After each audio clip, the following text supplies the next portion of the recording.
Listen closely. Power is closer than you think. Your freedom begins inside, not outside. Control the mind, and the world cannot control you.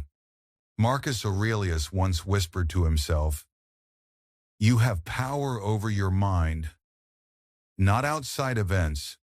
Realize this, and you will find strength." That truth, simple yet profound, is where all discipline begins. Think about it. How often do we waste hours wrestling with things we cannot change? The traffic jam, the careless words of another, the storm outside our window. Yet the Stoics remind us, again and again, that none of these have the power to disturb us unless we hand them the keys to our peace. Have you ever noticed how two people can face the same problem, but respond in completely different ways? The difference is not fortune, not genius, it is the mastery of the mind. Epictetus, once a slave, lived this lesson daily. He taught that while our bodies may be chained, our thoughts remain free. True discipline, then, is not about controlling the world, it is about ruling ourselves.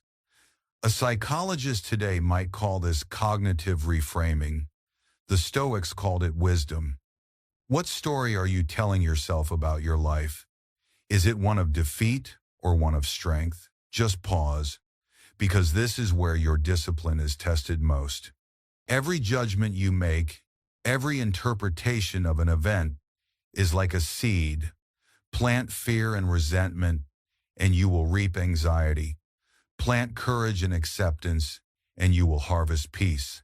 Seneca reminded his students that we suffer more in imagination than in reality.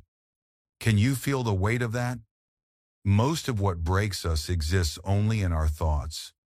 And so to reclaim your life, you must begin at the root. Train the mind. Notice the thoughts that rise. Question them. Choose the ones that serve your higher self. It is like strengthening a muscle. You repeat, you practice, you grow steady. Share in the comments, have you ever applied this Stoic teaching in your own life? When you held your calm in the face of chaos, did you not feel unshakable? Remember, the world will always bring storms, but storms cannot sink a ship whose captain holds the wheel. Your mind is that wheel, steady it, and you steady your entire life. And from the mind, we naturally move to the heart. The Stoics taught that thoughts shape our lives, but it is our emotional responses that truly test whether we live as masters or slaves. Epictetus, who endured the chains of slavery himself, insisted that freedom is not the absence of hardship. It is the ability to decide how we respond when hardship arrives. Think about that for a moment. How many times have you given away your peace because of a careless word, a late reply, or an unexpected slight? Have you ever let anger from a single moment poison your entire day? This is what the Stoics called emotional slavery, when we surrender the inner throne of our mind to whatever passes by. But discipline calls us higher. Between what happens and how we respond lies a sacred pause, a space so small we often miss it, yet so powerful it holds the key to freedom. As Epictetus taught, it's not things themselves that disturb us, but our judgments about them, and the Stoics practice this daily. They paused. They asked, what judgment am I making about this moment? Is this thought helping me or harming me? Imagine if you did the same. Instead of exploding when cut off in traffic, you breathe and remind yourself, this event cannot touch my virtue. Instead of spiraling into anxiety because a message was unanswered, you step back and ask, what story am I telling myself right now? Just pause. Can you feel how the storm quiets when you choose perspective over impulse? Marcus Aurelius himself, emperor of Rome, faced betrayal, war, and loss. Yet he wrote, "Very little is needed for a happy life. It is all within your thinking." Emotional responsibility is not about ignoring feelings, nor is it about pretending we are made of stone. The Stoics valued emotions as signals, but they refused to let those signals steer the ship. You can feel anger without cruelty, sadness without despair, fear without paralysis. That is mastery, not suppression, but guidance. Begin practicing this today. The next time irritation rises, breathe 3 times before reacting. The next time disappointment visits, ask, what would the strongest version of me do right now? This practice, repeated again and again, builds resilience like a muscle. And slowly you will discover what the Stoics knew all along. No one can take your peace unless you give it to them. And once we learn to guide our emotions, the next step is to anchor ourselves in the only place life truly exists, the present moment. The Stoics were clear. The past is gone beyond our reach, and the future is uncertain, shaped by countless forces we cannot control. All that we ever really have, Marcus Aurelius reminded himself daily, confine yourself to the present. At first glance, that sounds almost too simple. Yet when we look honestly at how we live, it becomes clear how rare this discipline really is. How often do we find ourselves reliving old regrets, replaying conversations that cannot be changed? How often do we leap into imagined futures, creating entire worlds of fear and anxiety from things that may never happen? Have you ever noticed how exhausting it feels to carry both the weight of yesterday and the worry of tomorrow? The Stoics taught that such distraction weakens us, scattering our attention and stealing our peace. But when we draw our focus back to this very breath, this step, this task before us, something shifts. We regain clarity, strength, and calm. Epictetus encouraged his students to give your full attention to what is before you as if it were the most sacred duty. In modern terms, psychologists describe this as flow, that state where time seems to disappear because we are so absorbed in the present. The Stoics practiced it long before we had the word. Imagine eating and truly tasting, walking and truly feeling the ground beneath your feet, speaking to a friend with your entire presence. Can you sense how different life becomes when lived this way? Fear fades, because fear can only exist in the imagined future. Regret dissolves, because regret clings only to the past. Presence clears away the noise so that peace can emerge. Try this simple exercise today. When your thoughts drift, gently bring them back by asking, what is the most important thing I can do right now? It could be listening with patience, focusing on your work, or simply breathing with awareness. What practices help you stay rooted in the present? Every time you return your mind to the now, you are doing a repetition in the gym of discipline, strengthening attention like a muscle. And as the Stoics discovered, when attention becomes steady, so too does the soul. And with presence established, the Stoics invite us to face a deeper truth, the awareness of our own mortality. This was not meant to create fear, but clarity. Marcus Aurelius kept the reminder close. You could leave life right now. Let that determine what you do, say, and think. For the Stoics, death was not an enemy to avoid, but a mirror that sharpened every choice. When we forget that our time is finite, we drift through days as though they are endless, wasting hours on trivial quarrels, empty distractions, and goals that mean little to the soul. But when we hold the thought, this day might be my last, suddenly priorities reorder. The argument loses its grip. The task left unfinished calls for attention. The people we love rise to the front of our hearts. Have you ever had a close call, an illness, or lost someone unexpectedly? Do you remember how, in that moment, life felt unbearably fragile and how everything unnecessary seemed to fall away? That is the power of memento mori. It clears the fog. It forces us to live deliberately, to spend the coin of time with intention instead of carelessness. Seneca reminded his students, "It is not that we have a short time to live, but that we waste much of it." Can you feel the weight of that?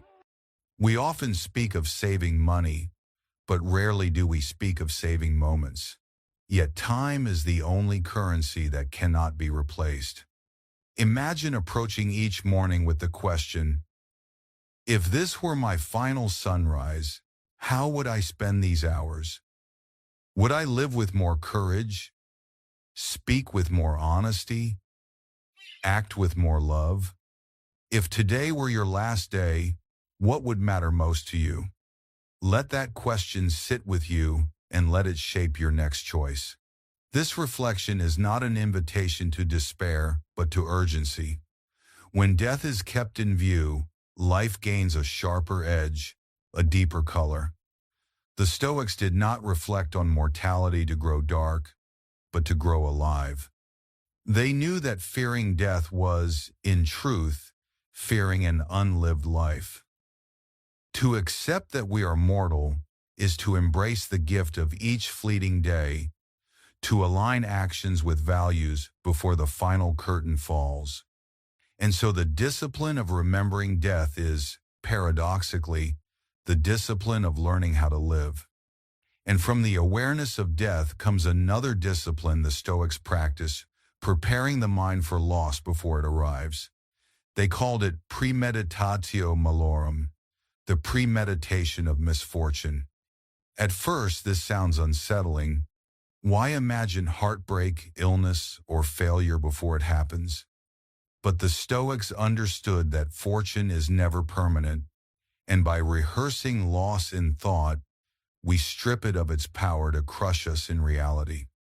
Epictetus told his students, "When you kiss your child goodnight, remind yourself they may not be here tomorrow." Not to grow cold, but to deepen gratitude for their presence today. Imagine pausing to consider how precious your health is, how extraordinary it feels to see, to walk, to breathe without pain. Picture what life might be like if these gifts vanished suddenly. The simplest act, like drinking water or standing under the sun, becomes a miracle. Have you ever noticed how often we forget to appreciate what surrounds us until it is taken away? This practice trains us to value what we already hold. But it does more. By envisioning difficulty, we also train the mind to respond with courage. Instead of panicking when misfortune strikes, we move through it with steadiness, because in a sense, we've already been there. Seneca recommended imagining poverty while living in wealth, eating coarse bread, sleeping on the floor not to suffer unnecessarily, but to remind himself that he could endure and still be free. Modern psychologists might call this building a psychological immune system. By facing adversity in thought, we immunize ourselves against its sting. Consider this exercise. Once a week, close your eyes and imagine losing something dear, your job, your home, even someone close.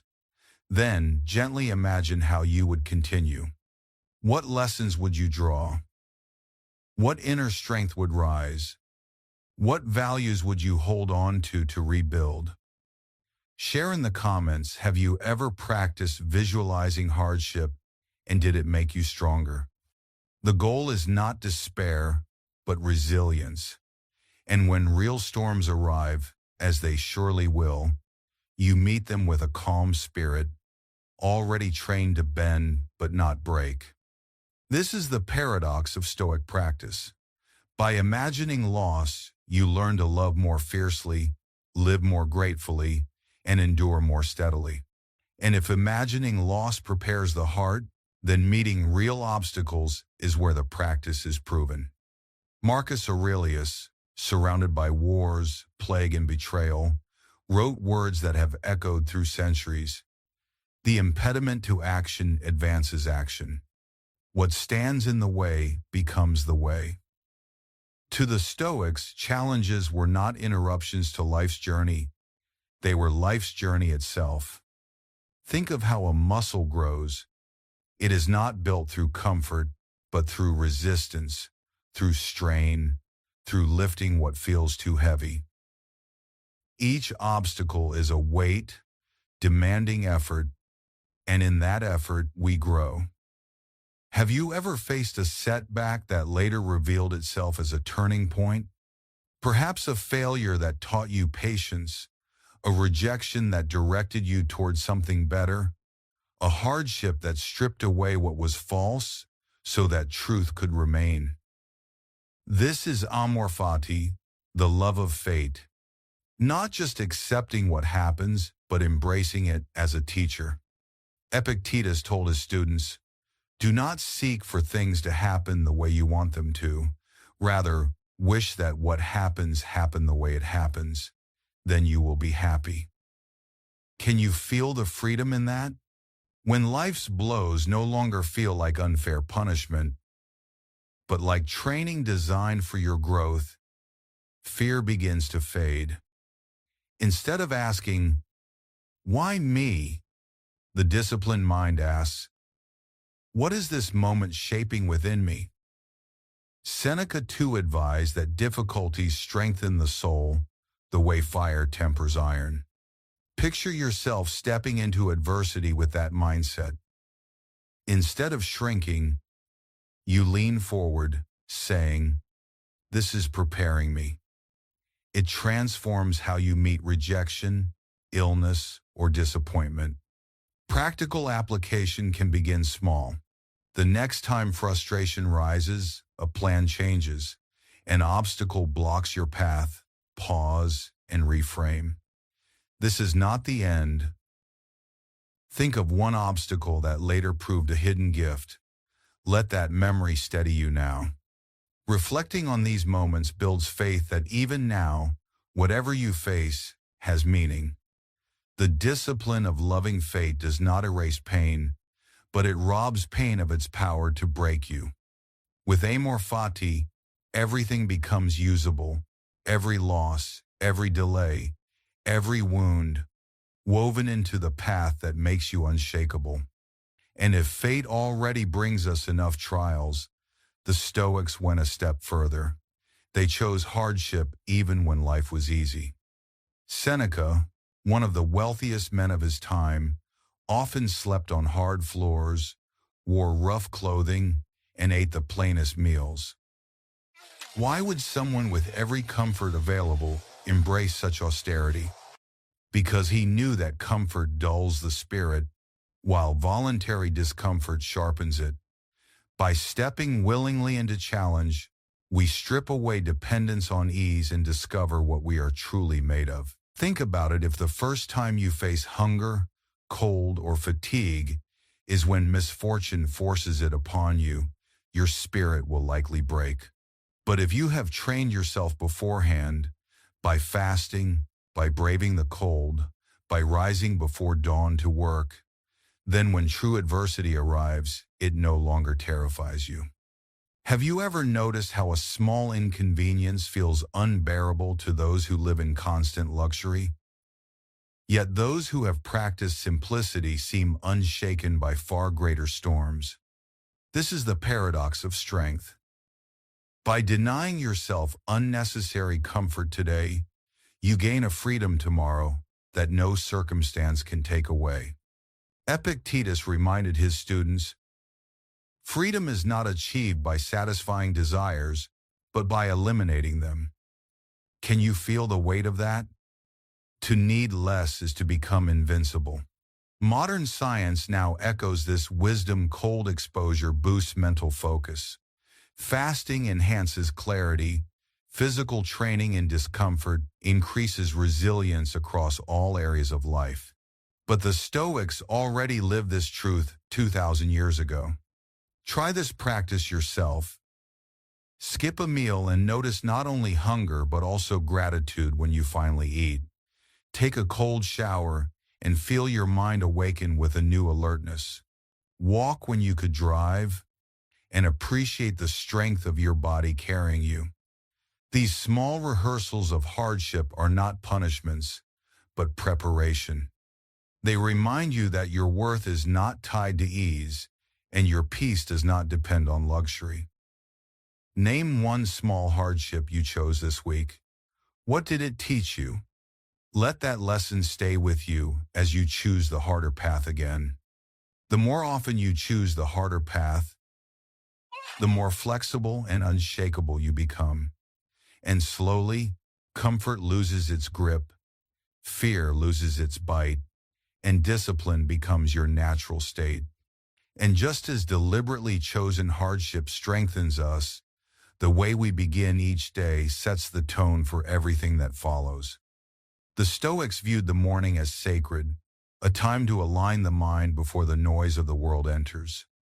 Marcus Aurelius would rise and remind himself of his duties, preparing his spirit for whatever trials lay ahead. He did not begin with messages from distant provinces or endless chatter, but with a moment of inner grounding. Have you noticed how easy it is to wake and immediately reach for your phone, letting headlines, arguments, and comparisons dictate your mood before you have even stood up? This, the Stoics would say, is surrendering the day before it begins. To win the morning is to reclaim that first hour as your own. Imagine starting with silence, a brief reflection, perhaps writing a few lines to steady your thoughts, or stepping outside for air, moving your body, engaging in an action that demands focus. Small victories compound, making your bed, finishing a short workout, reading a page of wisdom. Each act whispers to your subconscious, I keep promises to myself. Seneca reminded us that it is not length of life but quality that matters, and quality is built in these ordinary moments. Modern science supports what the Stoics knew: our willpower is sharpest early, before decision fatigue sets in. Use that strength wisely. Instead of scattering your energy on trivial distractions, invest it in what shapes your identity. Have you ever felt how one disciplined choice in the morning carries momentum into the rest of the day? Conversely, how one act of laziness often spreads like a stain? Share in the comments what morning ritual has helped you feel most centered and strong. Remember, it is not about copying another's routine, but about crafting one that speaks to your values. The essence is loyalty to yourself. When you rise and act with intention, you declare war on mediocrity and train the mind to choose effort over ease. Win your morning, and you do more than accomplish tasks. You begin to see yourself as someone capable, someone disciplined, someone in control. And that identity becomes the foundation on which the rest of the day is built. And when the morning is claimed with purpose, the question naturally follows: who are you becoming through these choices? The Stoics warned against chasing outcomes while neglecting the character that produces them. Epictetus urged his students, first say to yourself what you would be, and then do what you have to do. In other words, goals matter less than the person you are shaping with each action. Have you ever noticed how often people set ambitious targets, lose weight, earn more, find peace, yet fall back into old habits? It is because they are trying to graft new results onto an unchanged identity. But every disciplined act, no matter how small, is like casting a vote for who you are. When you exercise, you are not just burning calories, you are voting to be someone who values strength. When you choose patience over anger, you are voting to be someone who is steady. When you write a single page, you are not just filling paper, you are becoming a writer. The Stoics believed that identity was malleable, forged by repetition. Marcus Aurelius did not wake as emperor with calm wisdom ready-made. He built it day by day, each morning aligning with virtue, each night reviewing whether he lived by it. Can you feel how empowering that is? You are not fixed. Each choice is a step toward a future self. What identity are your habits creating right now? If you continue them for 5 years, who will you become? Share in the comments what daily action best reflects the person you wish to be. Discipline then ceases to be a burden and becomes a mirror. Over time, you no longer struggle to force behaviors because they flow naturally from who you know yourself to be. The athlete trains because training is who they are. The Stoic practices reflection because clarity is their way of life. This is why identity-based discipline lasts longer than motivation. It is not about what you must do, but who you are becoming. And each vote you cast through action builds the architecture of that self. Remember, you don't transform overnight. You transform through countless small alignments, lived consistently, until one day you realize you are already the person you once hoped to be. And once identity begins to take root, the next challenge is learning how to sustain it. The Stoics were not dreamers, lost in visions of the future. They were realists who understood that discipline is built on rhythm, not bursts of passion. Seneca observed that successes are not born of chance, but of daily effort. Goals may inspire us for a moment, but they are fragile. They vanish once achieved or crush us if missed. Systems, however, endure. A system is the framework of actions you return to again and again until they shape you effortlessly. Think of it this way. A writer who waits for inspiration may finish one piece, but a writer with the system of writing daily will create a body of work. An athlete with a goal to win may train hard for a season, but an athlete with a system of disciplined practice will thrive for years. Have you ever set a lofty resolution only to abandon it weeks later? That is the danger of living by goals without building the structure that carries you when motivation fades. Marcus Aurelius kept his own system simple each morning. He reminded himself of his duties. Each evening, he reviewed how faithfully he lived by virtue. Nothing elaborate, just a steady rhythm of reflection. Can you feel how that kind of consistency protects you from drifting? Share in the comments what system or habit has carried you through when motivation was gone. To build your own, start small. Simplicity fuels repetition. Instead of promising an hour of reading each day, to begin with 1 page. Instead of demanding perfect discipline in diet, choose one meal where you honor health. Over time, these repetitions compound into transformation. Modern science calls it habit stacking, but the Stoics simply called it practice. What matters is not how much you do at once, but how steadily you return. Discipline grows not from dramatic leaps, but from daily footsteps. When you design systems that align with your values, you no longer have to rely on fleeting willpower. The path becomes automatic. And soon the results you once chased arrive as natural consequences, not desperate pursuits. And when systems keep us steady, the Stoics remind us of an even higher calling. Discipline is not only for our own benefit, but for the good of others. Marcus Aurelius carried the weight of an empire, yet he often wrote to himself that his power meant nothing if it was not used justly. He saw discipline as a duty to serve, not a crown to wear. Epictetus, though born into slavery, taught his students that virtue always extends beyond the self. Our choices ripple into the lives around us. True strength uplifts. Have you ever admired someone not for their achievements, but for the way they stood firm, steady, reliable when others faltered? That is the discipline of service in action. Discipline without justice can become cruelty. Discipline with justice becomes legacy. Seneca reminded his readers, wherever there is a human being, there is an opportunity for kindness. Can you feel the weight of that?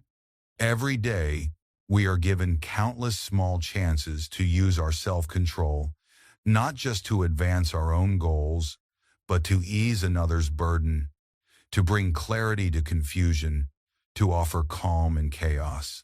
Ask yourself each morning, how can my discipline serve more than me? Perhaps it means holding firm to your values when it would be easier to follow the crowd. Share in the comments, when has someone's steady discipline inspired you to be stronger yourself? The Stoics believed that justice was one of the 4 cardinal virtues because it anchors discipline and purpose. Without justice, discipline risks becoming selfish ambition. With it, discipline becomes service to the whole. And when you live this way, your strength no longer ends with you, it becomes something others lean on, something that outlasts your own lifetime. The mark of a disciplined soul is not only what they achieve, but how their presence strengthens the people around them. Let your discipline be more than personal. It can be the quiet force that lifts a family, a community, even a generation. And when discipline becomes service, it reaches its highest form, virtue itself. The Stoics called wealth, fame, and comfort preferred indifference, useful if present, but never the foundation of a meaningful life. What truly endures is not possessions or applause, but the strength of your character. Marcus Aurelius wrote, "Very little is needed for a happy life. It is all within your mind." The 4 virtues, wisdom, courage, justice, and temperance, were the pillars of Stoic discipline. Wisdom clears away illusion, giving you sight of things as they are. Courage moves you to act rightly, even when fear presses in. Justice binds your strength to fairness, reminding you that the well-being of others is tied to your own. And temperance steadies you, keeping desire and indulgence from ruling your soul. Have you ever met someone who seemed unshakable, no matter what storms came? It was not because they controlled fortune, but because they lived by these virtues. Money can be stolen, reputation can be attacked, health can fade, but no one can take your integrity unless you surrender it. Epictetus, though born into chains, discovered that virtue was his unbreakable freedom. Seneca taught that life's brevity made virtue the only true wealth. Can you feel the release in that? When you root your life in virtue, external events lose their power to wound you. You become untouchable, not in body, but in spirit. Share in the comments which of the 4 virtues speaks most strongly to you right now.